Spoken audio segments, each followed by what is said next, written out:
हरे राम राम राम हरे हरे, हरे कृष्ण कृष्ण कृष्ण हरे हरे। हरे राम राम राम हरे हरे, हरे कृष्ण कृष्ण कृष्ण हरे हरे। हरे राम राम राम हरे हरे, हरे कृष्ण कृष्ण कृष्ण हरे हरे। हरे राम राम राम हरे हरे, हरे कृष्ण कृष्ण कृष्ण हरे हरे। पुंडलिक वरदे हरि विठ्ठल, ज्ञानदेव तुकाराम, पंढरीनाथ भगवान की जय। माऊली ज्ञानेश्वर महाराज की जय। जगद्गुरु तुकाराम महाराज की जय। ब्रह्मनिष्ठ गुरुवर्य रंगनाथ महाराज की जय।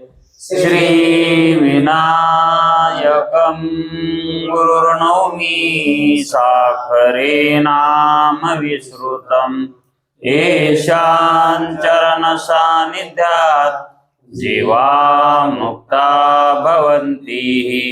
साखरे वंशविख्यातं ज्ञानदान परायणम्, विनायकं गुरुर्वन्दे भवबन्धविमुक्तये।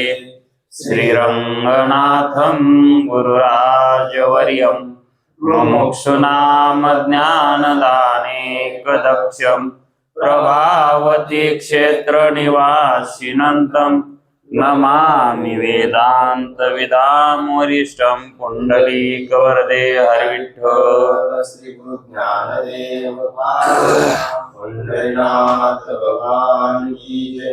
माऊली ज्ञानेश्वर महाराज की जय। जो आनंद सत्य प्रकाश, विभो आणि आधार नाम रूपास, बुद्धी न जाणे आणि जाणे ही त्यास, तो अपार शुद्ध परमात्मा मीच्याशी। माझे अपार स्वरूप समुद्रावरती, जणू तरंग ब्रह्मा विष्णू महेश गणपती, सूर्य चंद्र वरुण यम मिरविती, देवी कुबेर ही तैशीची। जो सर्वज्ञ आणि दयाघन, मुनी हृदयी ज्याचे करीती ध्यान, त्याचे बुद्धी उपाधी करुण, नित्या भान मजची माझी होतसे। ज्याच्या अज्ञाने भाषे जगत, जसा दोरीवरी सर्प दिसत, परी द्वयी ठाईना सर्प जगत, ते स्वतंत्र आणि स्वयं ब्रह्म मीच्याशी।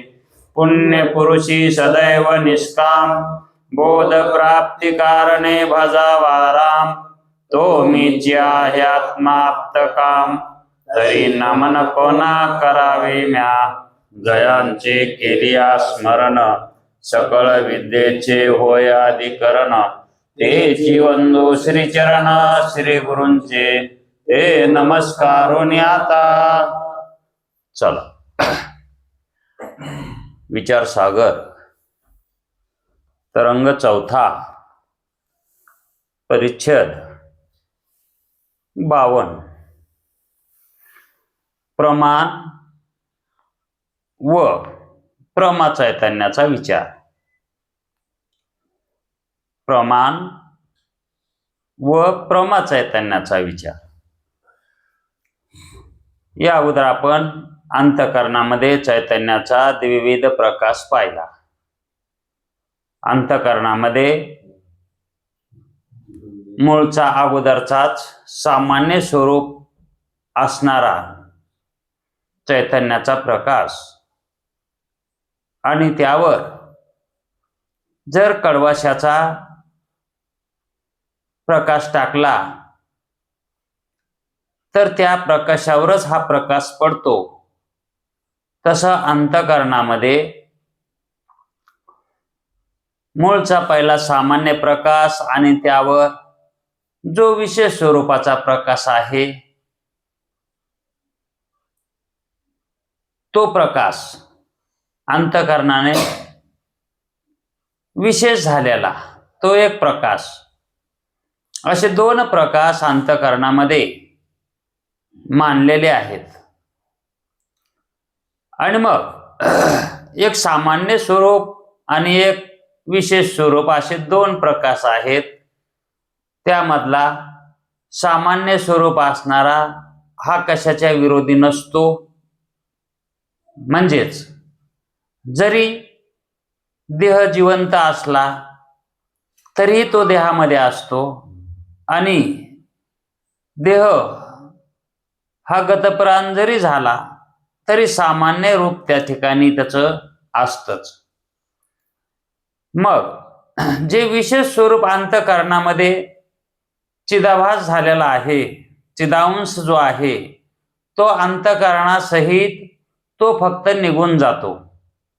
कारण तो भ्रमंती असल्यामुळं, भ्रमर असल्यामुळं तो या देहामध्ये कर्म करण्याजोगा, भोग घेण्याजोगा हा देह राहत नाही. म्हणून तो या देहामध्ये राहत नाही. तो दुसऱ्या देहामध्ये जाण्याची वाट पाहत असतो. म्हणून तो या देहात राहत नाही. मग तेच चिदाभास आणि अंतःकरण, चिदाभास आणि अंतःकरण म्हणजेच सूक्ष्म देह आणि आभास हे दुसऱ्या देहामध्ये निघून जातात. आणि जे निघून जातं का ते विशेष असतं आणि सामान्य असतं ते देहामध्येच असतं. असं या दोन प्रकाशाचं शास्त्रानं त्या ठिकाणी उल्लेख केलेला आहे. आणि आता जसे आभासासहित अंतःकरण प्रमाता आहे. प्रमाता कसा मानला आहे आपण? अंतःकरणासहित, म्हणजे अंतःकरण आभासासहित मानला आहे. का म्हणून तसा मानायचा? तर केवळ अंतःकरणानंही मानता येत नाही आणि केवळ चैतन्यानंही त्या ठिकाणी आभास मानता येत नाही. आभास मानायचं म्हटलं तर अंतःकरण अधिक चैतन्याचा आभास असंच अंतःकरण मानावं लागतं जीवाचं स्वरूप स्पष्ट करण्यासाठी. म्हणून आभासासहित अंतःकरण म्हणजेच प्रमाता त्या ठिकाणी आभासासहित अंतःकरण प्रमाता आहे असं सांगतात. तशी अंतःकरण वृत्ती ही आभासासहितच आहे. आता अंतःकरण वृत्ती काय वेगळी आहे का? आभासासहितच आहे. कारण वृत्ती ही आभासाला सोडून राहत नाही आणि वृत्तीला सोडूनही आभास, कारण विशेष भाव त्या आभासाला जो आला आहे तो वृत्तीमुळेच आला आहे. जसा अंतःकरणाचा प्रमात्याचा विशेष भाव जो निर्माण झालाय तो अंतःकरणामुळेच झालाय, तसं वृत्तीमधल्याही चैतन्याला विशेष भाव जो आहे तो कशामुळे आहे? वृत्तीमुळेच आहे. म्हणून आभास हा त्या ठिकाणी विशेष आहे आणि त्याच्यामुळे वृत्ती ही काय झाली? विशेष भावाला प्राप्त झाली आहे. म्हणून आभासासहित अंतःकरण वृत्ती ही प्रमाण मानावी लागेल. जसा प्रमाता हा प्रामाण्य आहे, प्रमातृ चैतन्य आहे, त्यालाच प्रमाता म्हणतात. आणि प्रमाता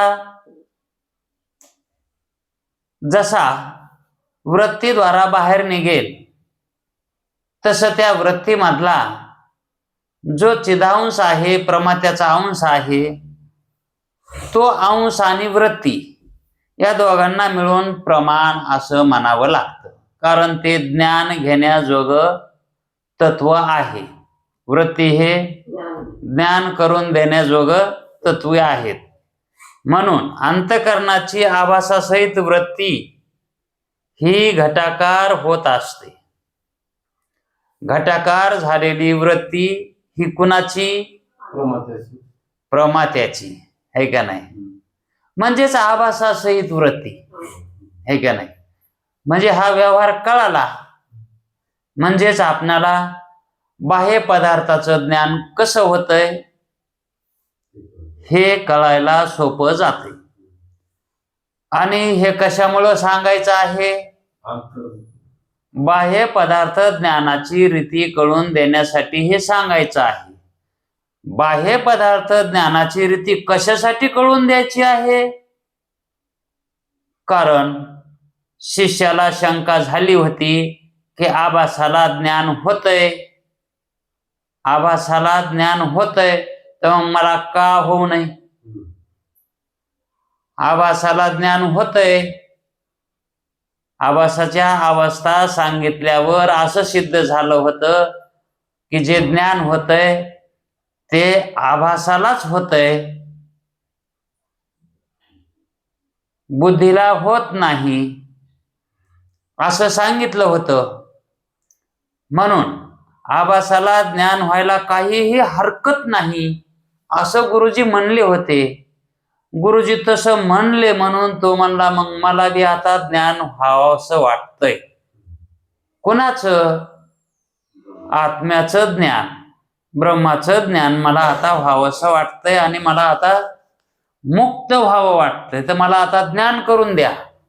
त्यावेळेस ते म्हणले होते देतो, पण ते ज्ञान होण्यासाठी जरा कठीण आहे आणि मग ते कळावं यासाठी तुला त्याच्या अगोदर बाह्य पदार्थ ज्ञानाची रीती सांगतो आणि ती रीती तुला कळाली की आत्मज्ञान व्हायला सोपं जाईल, म्हणून ते ज्ञान तुला कळेल.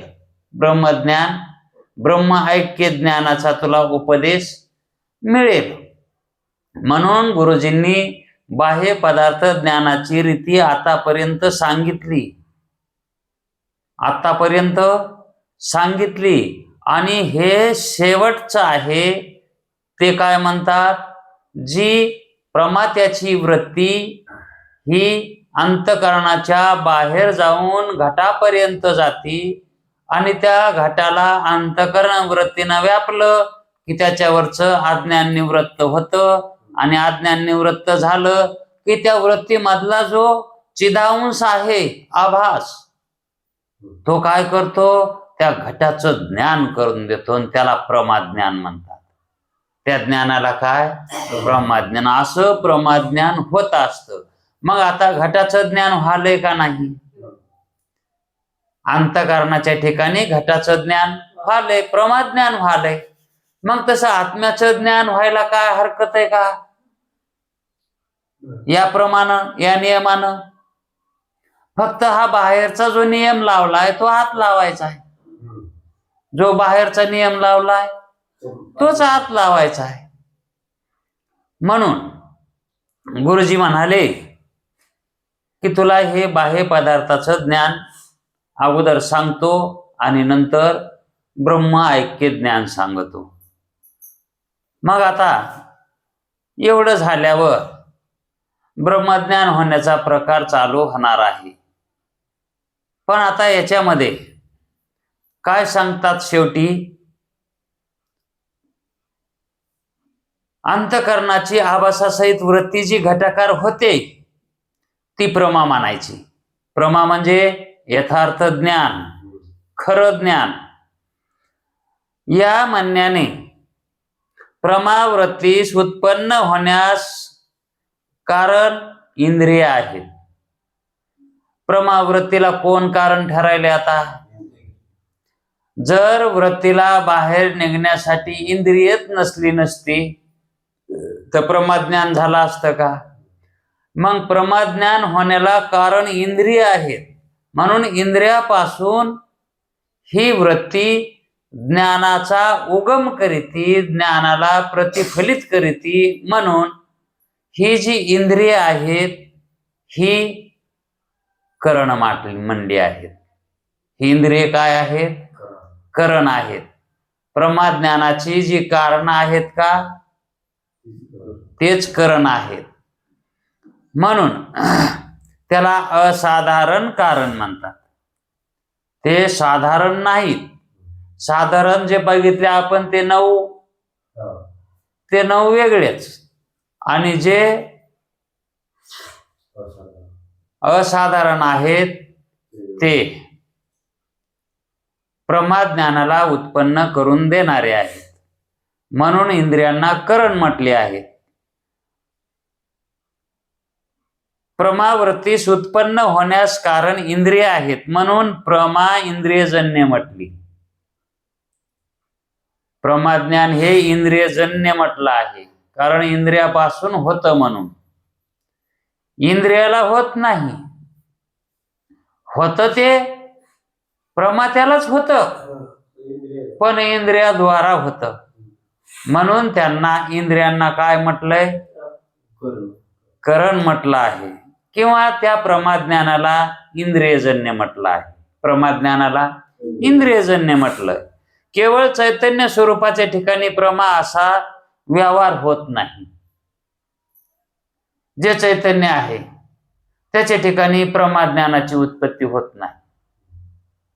बघा ना, तो प्रमाता असून त्याच्या ठिकाणी प्रमाज्ञानाची उत्पत्ती, जोपर्यंत वृत्ती बाहेर निघत नाही, विषय मिळेपर्यंत प्रमाज्ञानाची उत्पत्ती होतं. कशाचं प्रमाज्ञान करणार? विषय तर पाहिजे ना. मग प्रमात्याजवळ विषय कोणता आहे? तोच आहे एकटा, आणि एकट्यामध्ये व्यवहार कसा होईल? जर समजा सूर्यानं आपण आपल्याला जर पाहिलं डोळ्यानं त्याच्या, तर मग म्हणता येईल प्रमात्याला त्याच्या ठिकाणी ज्ञान करून घेता येईल. कारण सूर्याला असा कोणताच दिवस उगवला नाही की सूर्याने आपणाला पाहिले. त्या सूर्याच्या प्रकाशानं सगळं जग बघत, पण सूर्य आपल्याला बघत नाही. कारण जर ज्ञानाची उत्पत्ती अज्ञानाची उत्पत्ती मानायची असेल तर त्या ठिकाणी एक विषय मानावा लागतो, आणि जर विषयच नसेल तर मग त्या ठिकाणी ज्ञानही नाही आणि अज्ञानही नाही. अज्ञान असेल तर ज्ञान है का नाही? अज्ञान असेल तर ज्ञान, आणि अज्ञानच नसेल तर ज्ञान बी नाही, है का नाही? म्हणून ज्ञान अज्ञान हे कशापासून उत्पन्न होतात? याला खाला काय लागत आहे? विषय लागतो, है का नाही? आणि जरी विषय असला तरी ज्ञानाची आणि अज्ञानाची प्रकाशनता शब्द करतो. ज्ञानाला प्रकाशन कोण करतो? शब्द आहे म्हणूनच ज्ञान आहे, आणि शब्द आहे म्हणूनच अज्ञान आहे. आणि जर शब्दच नसला तर ज्ञान अज्ञान कशाने व्यवहार करतील? त्या ज्ञानाला अज्ञानाला या शब्दाचे दात बसविलेले आहेत. त्या अज्ञानाच्या तोंडात बघा, ज्ञानाच्या तोंडात बघा, तर त्याच्या दात जे दिसतात का त्याच्या तोंडात, ते शब्दाचे दात येतात. आणि मग तसं बोचर अज्ञान बोचर ज्ञान, त्याला काही ज्ञान म्हणत नाहीत, आणि त्याला अज्ञान बोचर म्हणल्यावर त्याला काय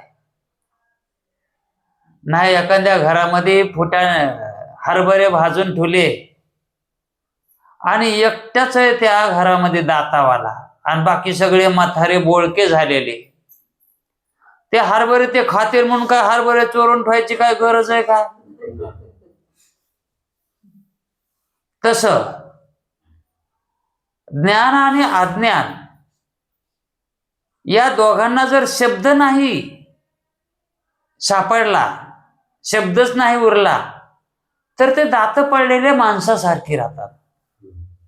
उगा आहे म्हणायला त्यांच्यामध्ये काही प्रभाव राहत नाही. आणि ज्याच्यात प्रभावच नाही, प्रवृत्तीच नाही, मग त्याच्या ठिकाणी विशेषीकरण कसं मानायचं? मग ज्याच्यात विशेषीकरणच नाही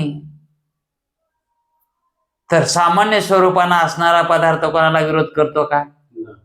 मग तसं ज्ञान अज्ञान असले काय नसले काय त्याला आहे म्हणता येत नाही. म्हणून ज्ञानाचं जे आहे पण आहे ते शब्दावर आहे.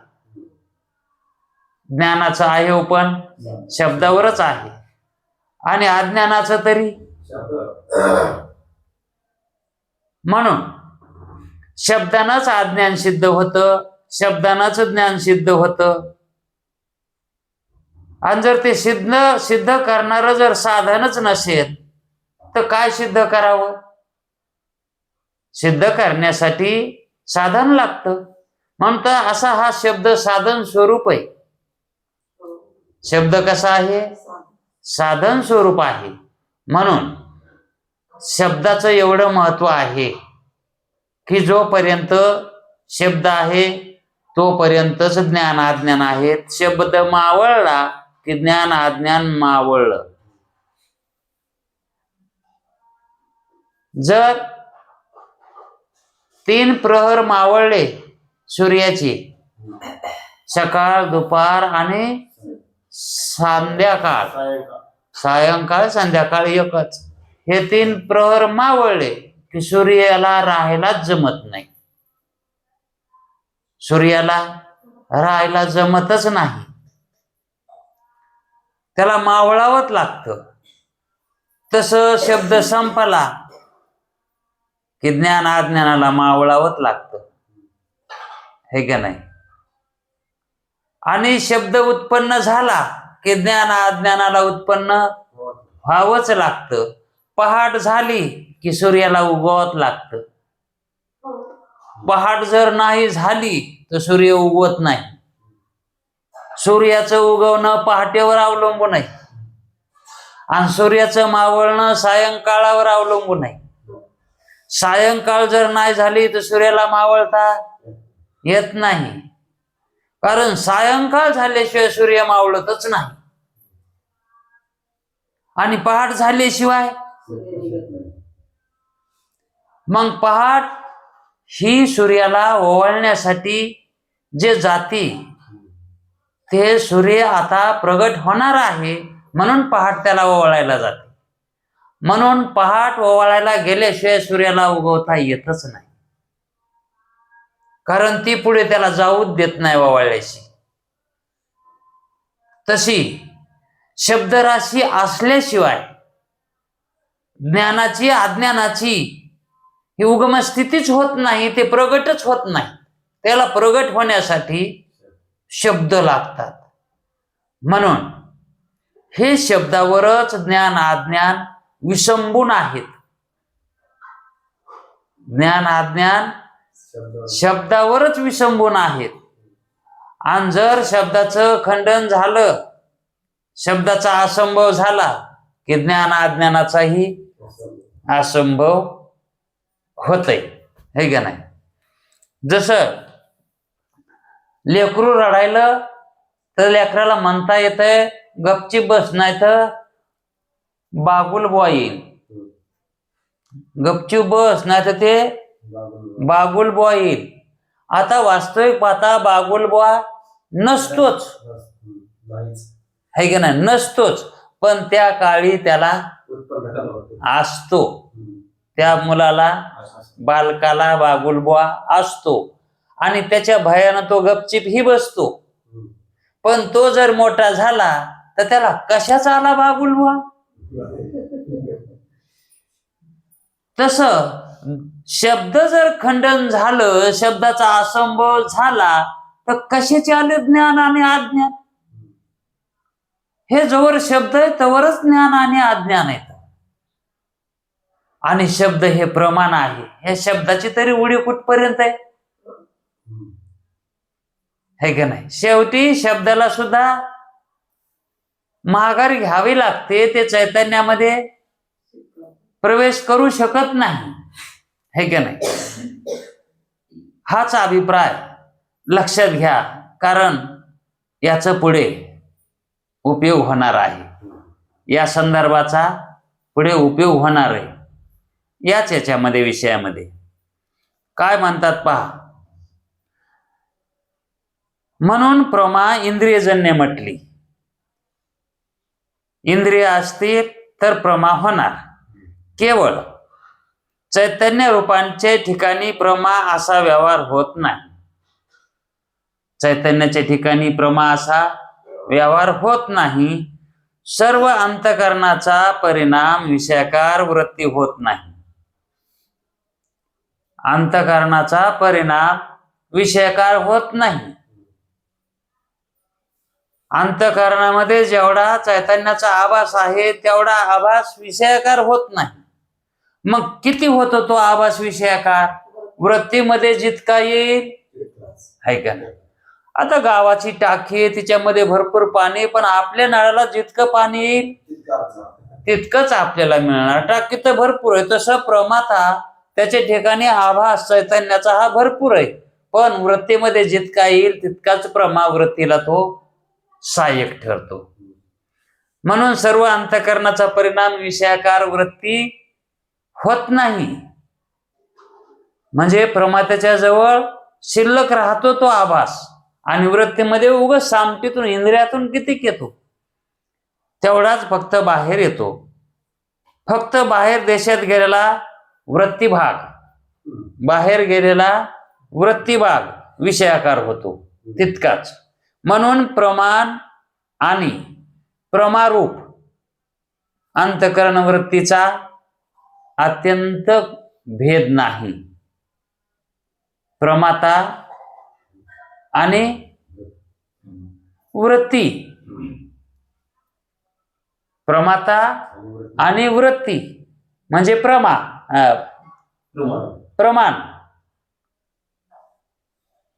प्रमाता आणि प्रमाण यांचा अत्यंत भेद. काहीतरी कल्पित भेद आहे तो, वास्तविक भेद नाही. म्हणजे जास्त भेद नाही. बाहेर आता तोच आभास बाहेर निघालाय म्हणून त्याला वृत्तीतला चैतन्य म्हणावं लागायले. वृत्ती स्थित असणार चैतन्य, वृत्ती उपहित चैतन्य त्याला म्हणावं लागायले. वास्तविक पाहता त्या वृत्ती उपहित चैतन्य ते कुठलं आहे? प्रमाताच आहे तो, है का नाही? म्हणून वृत्तीतल्या चैतन्यात आणि अंतकरणातल्या चैतन्यात तेवढा काही भेद नाही. दोघं एकच येत असं त्यांना म्हणायचंय. या रीतीने जेव्हा अंतकरणाची वृत्ती बाहेर जाऊन घटादी विषयाकार होते, तेव्हाच बाह्य पदार्थाचे प्रत्यक्ष ज्ञान होते. बाहेरचे जेवढे म्हणून पदार्थ आहेत का, केवळ घटच नाही. उदाहरणाला घट घेतलाय, जितक्या म्हणून पदार्थाचं ज्ञान होतंय का, ते अंतकरणच काय होतंय? वृत्ती रूपानं बाहेर येतंय आणि ते विषयाकार होतंय आणि तिथं प्रमा ज्ञान होतंय. याला म्हणायचं प्रत्यक्ष ज्ञान. आता प्रत्यक्ष ज्ञान होतंय का नाही पदार्थाचं? आपल्याला प्रत्यक्ष होतंय की. आणि मग हे ज्ञान प्रत्यक्ष कसं होतंय? तर ते असं होतंय.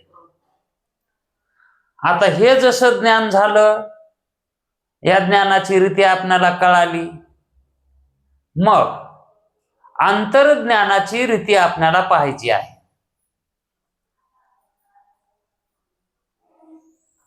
अंतर्ज्ञान म्हणजे आत्मज्ञान. आता आत्मज्ञान होण्यासाठी पदार्थ जर असेल तर त्या पदार्थाच्या ठिकाणी वृत्ती जाती, आणि त्या पदार्थावर जर आवरण असेल अज्ञानाचं तर ते आवरण निवृत्त करते, आणि ते आवरण निवृत्त करून त्या ठिकाणी तो आभास काय करतो? त्या पदार्थाचं ज्ञान करून घेतो. पण आत पदार्थ कोण आहे? तो पदार्थ नाही, तो पदार्थाचं प्रकाशन करणारा आहे. तो पदार्थ नाही,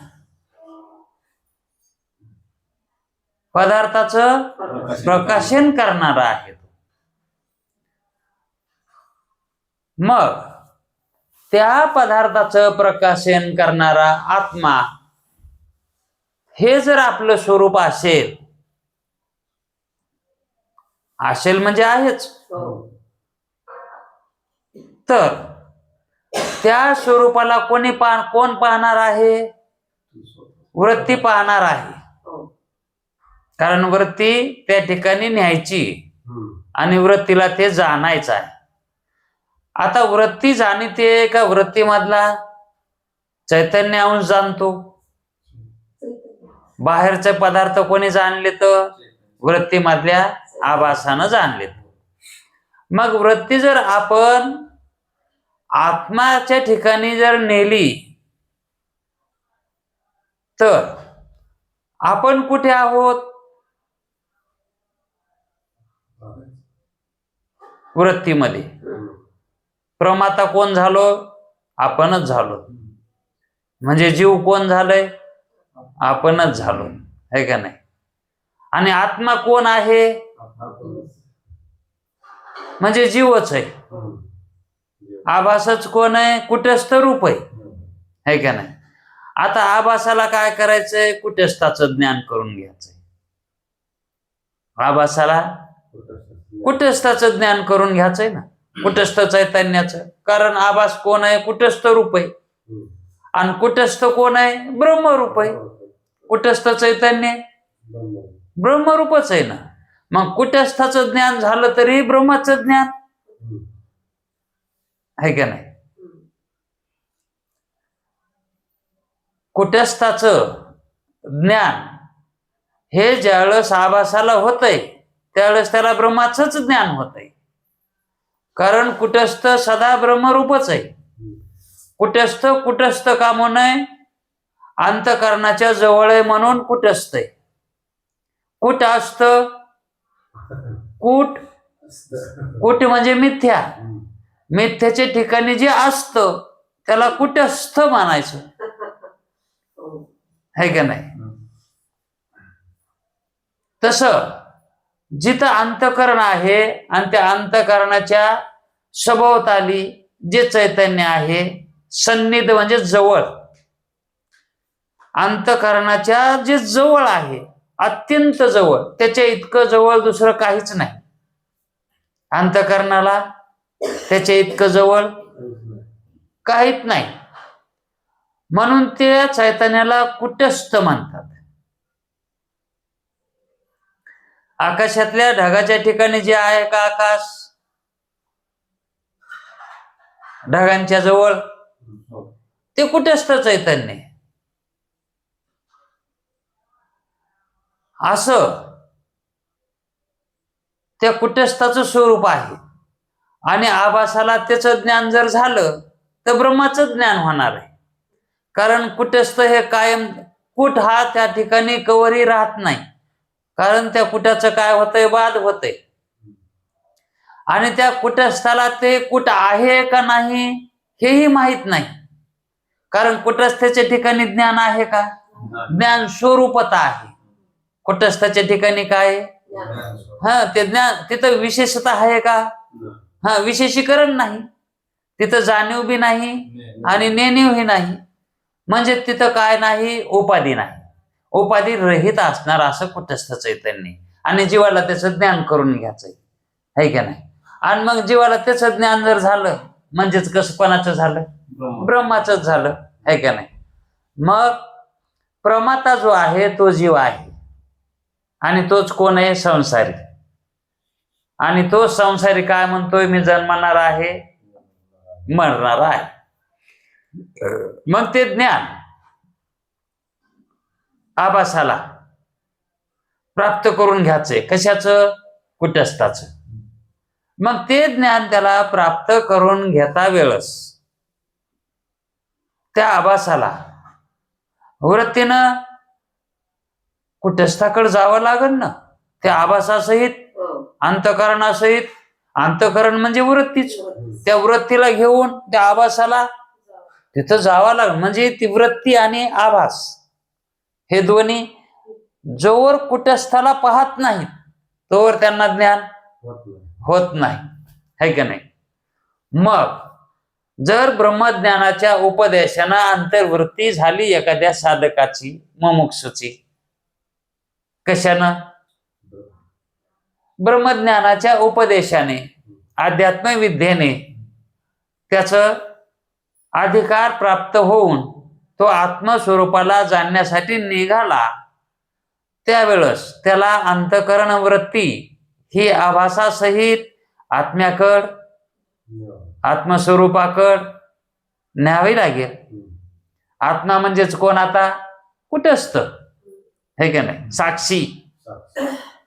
आत्मा, कुटस्थ आणि साक्षी हे एकाच वर्गातले. मग ती वृत्ती ज्या वेळेस त्या कुटस्थाकडे जायचंय तिला आभासासहित, त्यावेळेस आडवं काय आहे? कशाचा पडदा आहे आडवा? का तिथं रान मोकळं का? त्याला सरळ जाता यासारखं आहे का? अज्ञानाचा मध्ये काय आहे? हा, तीच त्या ठिकाणी त्यांना भेद करणारी, द्वैत करणारी, दुज करणारी, परिच्छिन्न करणारी अशी उपाधी आहे अज्ञानाची.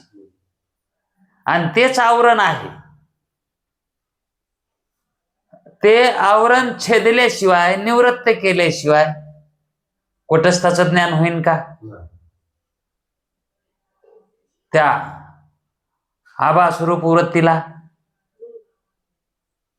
आभासासहित वृत्तीला, आभासरूप वृत्तीला कसे शब्द आहेत पहा. आभासरूप वृत्ती आणि आभासासहित, हा, वृत्ती सहित आभास. म्हणून तसं शब्द हे अर्थ न बिघडता समान स्वभावाचे शब्द येत. मग ती वृत्ती त्या कुटस्थाचं ज्ञान करून घेण्यासाठी, प्रचिती करून घेण्यासाठी निघाली, तर आडवं तिला काय आहे? अज्ञानाचं आवरण आहे. ते आवरण निवृत्त केल्याशिवाय मग आभासाजवळ ते आवरण निवृत्ती करण्यासाठी काही शस्त्र नाही का? वृत्तीचं कार्य काय आहे? अज्ञानाची निवृत्ती. मग ती अज्ञानाची निवृत्ती ती वृत्ती करेल, करणारच नाही असं नाही, कारण तिचं ते कार्यच आहे. तो वृत्तीनं त्या ठिकाणी त्याचं अज्ञानाचं आलेलं आवरण जे आहे ती वृत्ती निवारण करणार. आणि ती वृत्ती ज्यावेळेस निवारण करते का, त्यावेळेस ते कुटस्थ या दोघांना विषय होतो. दोघांना म्हणजे आता ते एकच आहेत दोन्ही. आभासासहित वृत्ती म्हणजे ज्यावेळेस ते निवारण करते तर त्यावेळेस त्या कुटस्थ चैतन्याचं त्यांना ज्ञान होतं की याच्या पलीकडे ते कुटस्थच आहे की नाही? कारण तिकून जो प्रकाशाचा झरोका यायलाय तो कशाचा आहे? त्या चैतन्याचाच आहे. म्हणजे या ठिकाणी चैतन्य ते आहे, ते काही ना काही अंशी जाणतात.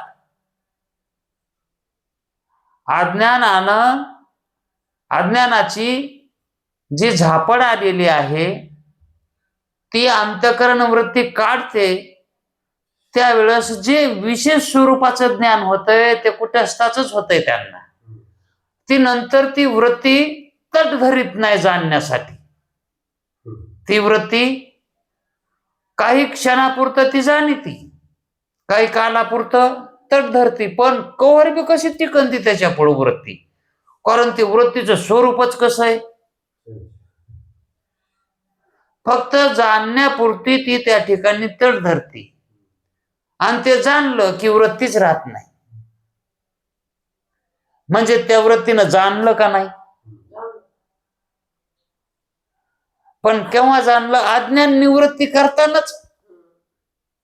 अज्ञान निवृत्त झाल्यावर बी ते जाणता येत नाही, आणि अज्ञान असतानाही जाणता येत नाही. मग कधी जाणता येत आहे? हा जेवणाचा आपणाला आनंद कधी घेता येतो? जेवणाचा हा जेवण झाल्यावी जेवण झाल्यावी काय कायला वाटतंय लय चांगले पदार्थ होते, गुलाबजामू, बालुशाही, आणखी खावा, पण पोटात बसाना म्हणून ते खात नाही, है का नाही? आणि जेवणाच्या अगोदर कवा खाईन आणि कवा नाही असं असतंय. मग त्याचा आनंद, जेवणाचा आनंद जेवतानाच आहे. तसा साभास वृत्तीला म्हणजे आभासासहित वृत्तीला त्याचा आनंद कधी मिळतो? अज्ञान निवृत्त करतानाच. अज्ञान निवृत्त झालं की तिचं जेवणच झालं. अज्ञान निवृत्त करणं म्हणजेच वृत्तीचं, आणि नंतर तर ती तद्रूपच होती, कुटस्थ रूपच होती. म्हणजे कुटस्थ, आभास आणि वृत्ती हे तीन राहतच नाही, हे तिन्ही राहत नाहीत. ही त्रिपुटी काय होती? आत्मस्वरूपच होती. तिथं एकूण एकाला गवसायचं पुन्हा नावच नाही. आणि मग त्या ठिकाणी अज्ञान निवृत्त झालं तर मग त्या ठिकाणी आत्म्याचं ज्ञान होईल का? कोण घेणार हो? वृत्ती हे निवर्त झाली, मग जन न दिशेत येते. आता या ठिकाणी आत्म्याच्या ठिकाणी जन धरा ना, जन न दिशे, मग तिथं आत्मा म्हणून कोण पाहणार आणि कोणाला दिसणार? मग त्या ठिकाणी त्रिपुटीच मावळल्यामुळं तिथं कोणी ज्ञान घेणार नाही, कोणी ज्ञान करून देणार नाही, आणि कोणाचं ज्ञान होणार बी नाही. म्हणजे ती त्रिपुटी मावळली. मग त्या ठिकाणी आपण आपल्या महिमेमध्ये जो असतो आत्मा तसा त्याच्यामध्ये ते विळून जातात. जसं एखादा मिठाचा खडा पाण्यामध्ये विरघळून जातो, तसे हे आभास आणि वृत्ती. आभास तरी त्याच जातीचा आहे, ते तर त्याला काय मिसळायला तर काही आभास त्याला तर टाइमच नाही. पण ही वृत्ती जी आहे का, ही वृत्ती कल्पित होती, ही तर त्याच्या आधीच तशी होती. हे चढावड लागती दोघांची, कोण आधी त्याला मिळतंय म्हणून. कारण वृत्ती कशी आहे? कल्पित आहे. अधिष्ठानाचं ज्ञान झालं की ते कल्पित पदार्थ अहो नव्हताच, तो पदार्थ नव्हताच, आणि तो तद्रूप होईल का? तसं ज्ञान आणि अज्ञान कोणावर आधारित आहेत? वृत्तीवर आधारित आहेत, है का नाही? आणि वृत्ती शब्दावर आधारित आहे का नाही? मग त्या ठिकाणी वृत्ती जर मावळली तर शब्द उरून काय करणार आहे?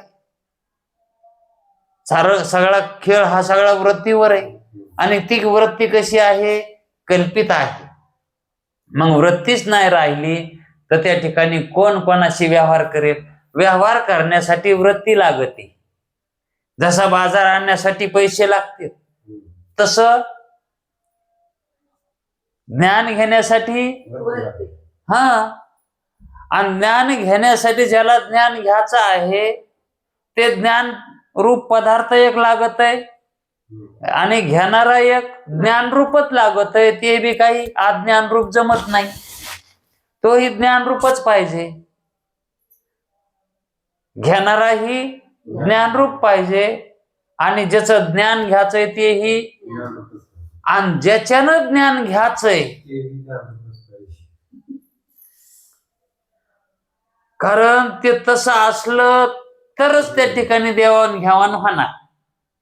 मग आभासी कसा आहे? ज्ञानरूपच आहे.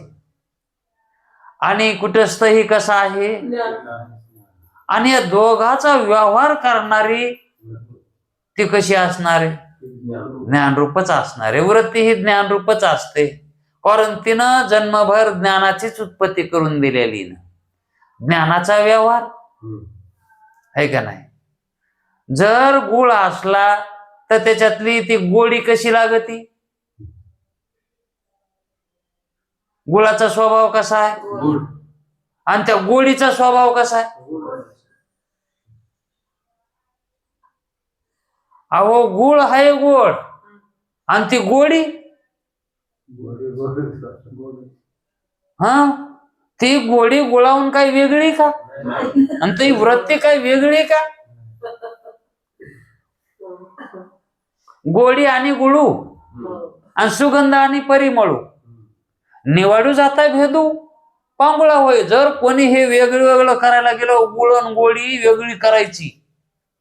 गुळ वेगळा करता येत नाही गोडीतून आणि गुळातून गोडी सुद्धा वेगळी करता येत नाही. फुलातून सुगंध वेगळा करता येत नाही. आणि जर कोणी म्हणला आच्याकाच्या खाऊन मी करून दाखवितो तर माऊली म्हणले याच्यासारखा वेडा दुसरं कोणाला समजू नका. निवाडू जाता भेदू पांगुळा होय वेडा होऊन जाईल तो. तसं मग हे तिघजण झाले तर आभास वृत्ती आणि कुटस्थ याच्यातून जर हे वेगवेगळे पुन्हा करायचे म्हणलं तर हे होत नाहीत. हे तिघही एकच होते. हे केवळ अज्ञानाच्या योगाने यांच्या ठिकाणी काय झालं ताटातूट पडली होती. एकी राहिली नव्हती. यांच्यात भेद निर्माण झाला होता. द्वेष निर्माण झाला होता. म्हणून हे एकमेकापासून वेगळे समजू लागले आणि त्याचाच आनंद तेच घेऊ लागले का दुसऱ्याचा आनंद घेऊ लागले का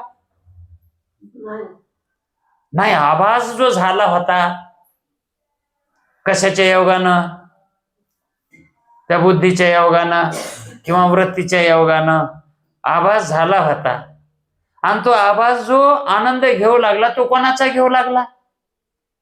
आत्म्याचाच घेऊ लागला की आत्म्या वाचून दुसरा कोणाचा आनंद आहे का जगात.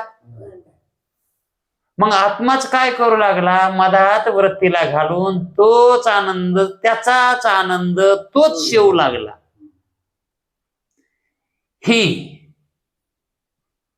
विधेय मुक्ताची अवस्था याच्यावर येते नंतर शेवटी. कारण त्याचाच आनंद तोच भोगतो. ही विधेय मुक्तीची अवस्था. आणि एरवी तरी आता ही जीव संसारिक बी असू द्या तीच अवस्था आहे. संसारिकाची सुद्धा क्रिया तीच आहे फक्त तशी जाणीव नाही. कशामुळं अज्ञानामुळं. हे अज्ञान तसं जाणू दे नाही की तुझाच आनंद तूच तुझ्या वृत्तीनं सेवन करायलास. हे जसं एकामध्येच त्रिपुटी निर्माण झाली. ही त्रिपुटी अज्ञानाच्या योगानं उपाधीच्या योगाने उत्पन्न झाल्यासारखी दिसती. ती उत्पन्न झालेली नसते. उत्पन्न होत नाही. ती तशी झाल्यासारखी दिसते भासते. आणि वास्तविक पाहता ही त्रिपुटी नाहीच. त्रिपुटीत नाही. ती फक्त भासते. वास्तविक पाहता एकच आहे. एकच तत्व आहे आणि ते एकच तत्व आपणाला भेदाच्या योगानं द्वैताच्या योगानं हे आपल्याला त्रिपुटीमध्ये दिसतंय. एकच आत्मा आहे. स्त्रीमध्ये एकच आत्मा आहे आणि पुरुषामध्ये तोच आत्मा आहे. पती मधला आत्मा आणि पत्नी मधला आत्मा काय दोन आहेत का. अहो सगळ्या जगातले जितके जीव आहेत तितकेच एकच आत्मा आहे. आणि पती पत्नीच दोन कुठून आहे. त्या दोघाचा आत्मा एकच आहे आणि तोच एक आत्मा उपाधीच्या भेदानं भिन्न झालाय. एकच आत्मा भिन्न झालाय आणि त्यांच्यापासून झालेलं मूळ हे काय आहे आत्मस्वरूपानच आहे. ते बी कसं आहे. मग हे तिघ झाले का नाही. मग एकच येत नाही. पण उपाधी भेदानं तिघ दिसायलेत. मग दिसायला तिघ येतं असायला एक आहे. म्हणजे मोजायला 3, असायला एक. दिसायला 2 आणि असायला 1. मोजायला किती व्हायले तर हा नवरा 1, बायको 1 आणि लेकरू 1. हे किती झाले? 3 झाले. पण हे किती येतं? 2च येतं. ते लेकरू जे झालेलं आहे का ते एकतर पुरुष असेल किंवा स्त्री असेल. मग अगोदर त्या पती पत्नीमध्ये पुरुष नाही तर स्त्री आहेतच की ते दोघं. आणि त्याच्यासारखंच हे तिसरं जे होणार आहे त्याच्यासारखंच होणार आहे ना. मग 2च झाले ना, तिसरं कुठे?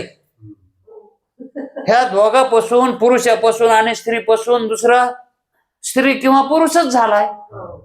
तिसरं कुठे काय निर्माण झालंय? मग हे 2च आहेत. जरी 3 मोजायला असले तरी 2च आहेत. आणि ह्या दोघाचा जर विचार केला तर हे दोघं बी एकच आहेत. कारण याच्यात बी तोच आत्मा आहे आणि तिच्यात बी तोच आत्मा आहे. तसं एकाचे एक परी पडिले भागी फळ बीजाची अंगी. आधी अंत संभाळी ऐसा एखादा विरळा. आवश्यक तो शेवट येरते अवघ्याची दुःख. ऐशी चालो जाणे वाट ऐसा एखादा विरळा. एकच आहे पण दिसायला 3 आहेत, मोजायला 3 आहेत, दिसायला 2च आहेत. असा जो जाणतो असा एखादा विरळा असतो, असं म्हणणं आहे त्याचं. पण आवश्यक काय आहे? शेवट करणं, एकच जाणणं हे आवश्यक आहे. म्हणून आभास ज्या वेळेस स्वरूपाला प्राप्त होतो त्यावेळेस त्याला त्या ठिकाणी जाणण्यासाठी फक्त वृत्ती व्याप्तीचीच गरज आहे. फलव्याप्तीची आवश्यकता नाही. का म्हणून नाही? कारण तोही प्रकाश रूप आहे आणि ज्याचं ज्ञान करून घ्यायचंय तेही कसं आहे? प्रकाश रूपच आहे, है की नाही?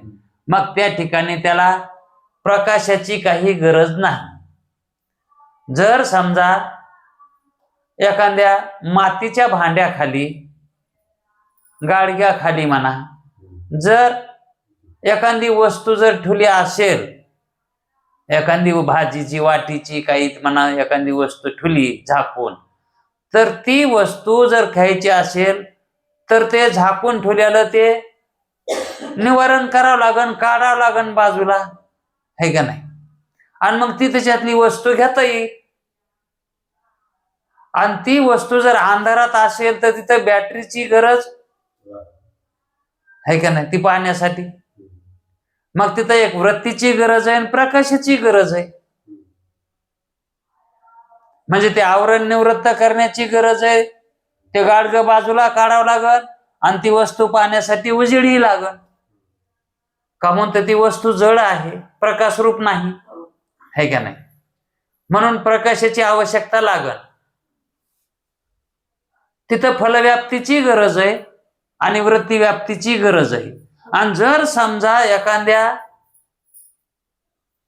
गाडग्याखाली दिवा लावून ठेवलेला आहे आणि तो आपल्याला दिवा घ्यायचा जर ठरलं, आणायचा जर ठरलं, तर आपल्याला प्रकाशाची गरज पडेल का? कारण तो दिवा कसा आहे? प्रकाश रूपच आहे, है का नाही? मग तिथं वृत्ती व्याप्ती करायची गरज आहे का? त्या दिव्याला काय प्रकाश करून बघायची गरज आहे का?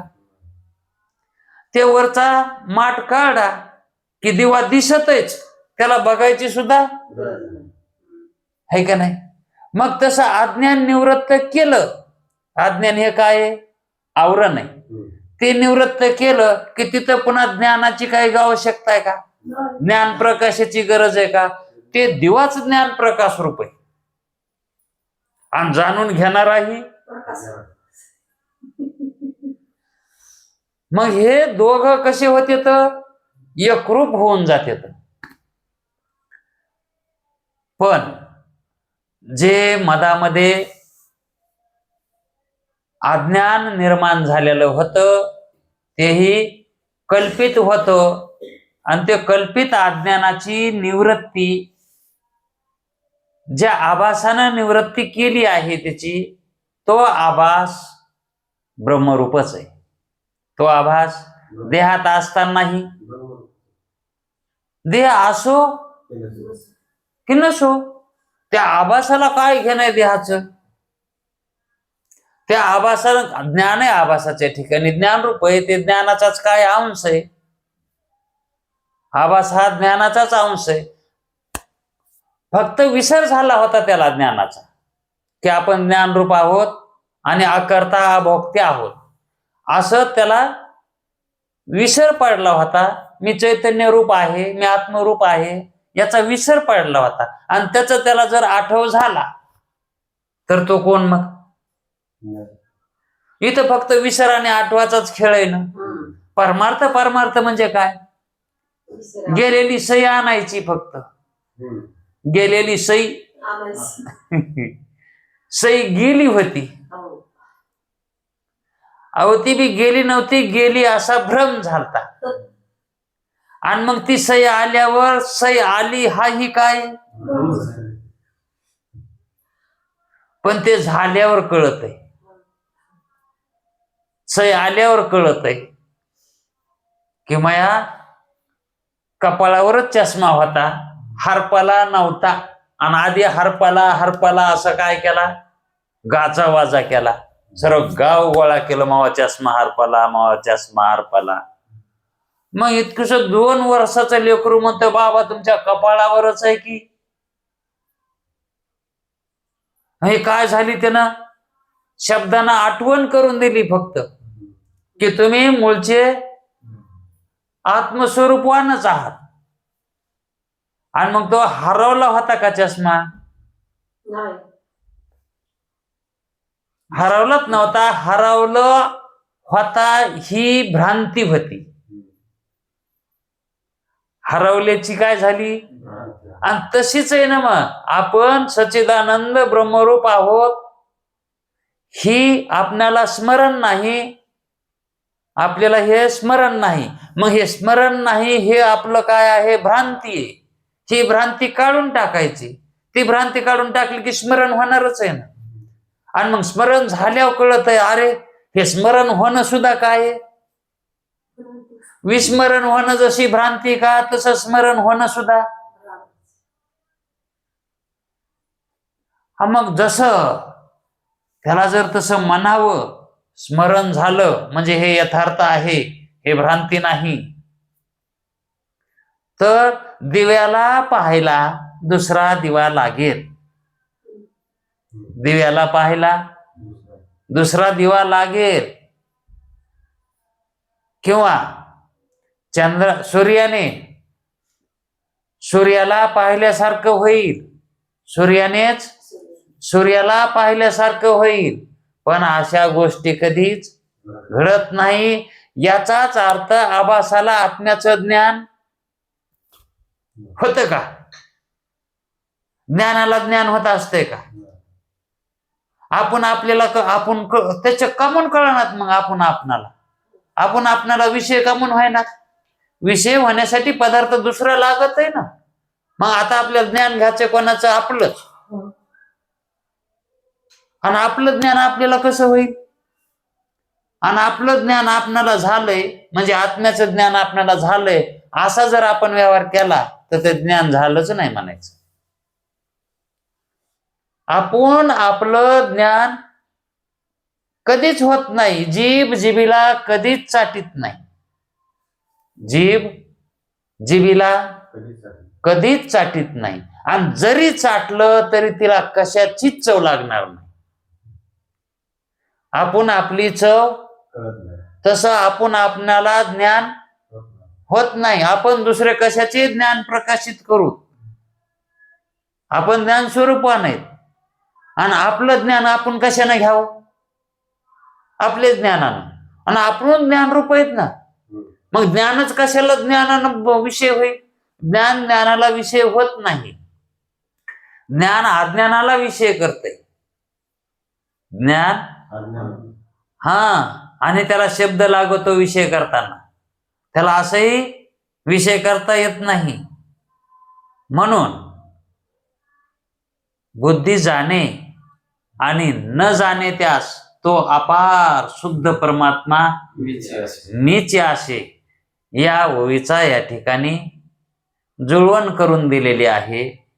म्हणून आभासाला ज्ञान होत नाही. जर कोणी आभासाला ज्ञान आत्म्याचं झालं जर म्हणत असेल तर त्याला